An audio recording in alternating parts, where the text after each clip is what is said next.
Hemavathi link canal ವಿಚಾರದಲ್ಲಿ ಈಗಾಗಲೇ ಮುಖ್ಯಮಂತ್ರಿ ಸಿದ್ದರಾಮಯ್ಯನವರ ಜೊತೆಯಲ್ಲೂ ಕೂಡ ನಾನು ಮಾತನಾಡಿದ್ದೇನೆ ಎಂದು ಶಾಸಕ ಎಸ್ಆರ್ ಶ್ರೀನಿವಾಸ್ ತಿಳಿಸಿದರು. ಗುಬ್ಬಿ ತಾಲೂಕಿನ ಎಂಎಚ್ ಪಟ್ಟಣದಲ್ಲಿ ಸುಮಾರು 7 ಕೋಟಿ ವೆಚ್ಚದ ರಸ್ತೆ ಕಾಮಗಾರಿಗೆ ಗುದ್ದಲಿ ಪೂಜೆಯನ್ನ ನೆರವೇರಿಸಿ ಅವರು ಮಾತನಾಡಿದರು. ಹೇಮಾವತಿ ಲಿಂಕ್ ಕೆನಾಲ್ ವಿಚಾರಕ್ಕೆ ಸಂಬಂಧಪಟ್ಟ ಹಾಗೆ ಸೋಮಣ್ಣನವರು ಜುಲೈ 4 ಅಥವಾ 5ರಂದು ಸಭೆಯನ್ನ ಕರೆಯುವುದಕ್ಕೆ ಹೇಳಿದ್ದಾರೆ.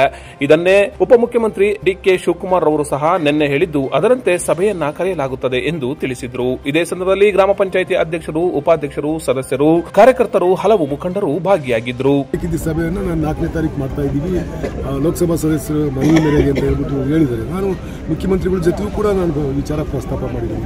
ನನಗಾಗಲೇ ಒಂದು 5 ಡೇಸ್ ಬ್ಯಾಕ್ ನಾನು ಒಬ್ಬನೇ ಹೋದಾಗ ಮುಖ್ಯಮಂತ್ರಿಗಳು ಒಬ್ಬರು ಸಿಕ್ಕಿದ್ರು. ಅವ್ರ ತೋಲು ಕೂಡ ಈ ವಿಚಾರ ಗಮನಕ್ಕೆ ತಂದಿದ್ದೀನಿ.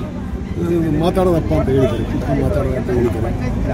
ಮುಖ್ಯಮಂತ್ರಿಗಳು ಹೇಳಿದ್ರು, ಉಪಮುಖ್ಯಮಂತ್ರಿಗಳು ಹೇಳಿದ್ರು, ಅವ್ರು ಏನು ಕ್ರಮ ಕೈಗೊಳ್ತಾರೆ ಅದಕ್ಕೆ ಕಾಯಬೇಕಾಗಿದೆ. ನನಗೂ ಕೂಡ 2 ಸಾರಿ ಮಾತಾಡಿದ್ರು ಡೆಲ್ಲಿಯಿಂದ. ನೀನು ಕೂಡ ಡಿಕೆ ಅವ್ರಿಗೆ ಹೇಳ್ರಿ, ನಾನು ಇರಲ್ಲ, 4ನೇ ತಾರೀಕು ಫಿಕ್ಸ್ ಮಾಡೋಕ್ಕೆ ಹೇಳಿ ಅಂತ ಹೇಳಿದ್ರು. ನಾನು 4ನೇ ತಾರೀಕು ಇರಲ್ಲ, ನಾನು 3ನೇ ತಾರೀಕೆ ಅಮೆರಿಕಕ್ಕೆ ಹೋಗ್ತೀನಿ.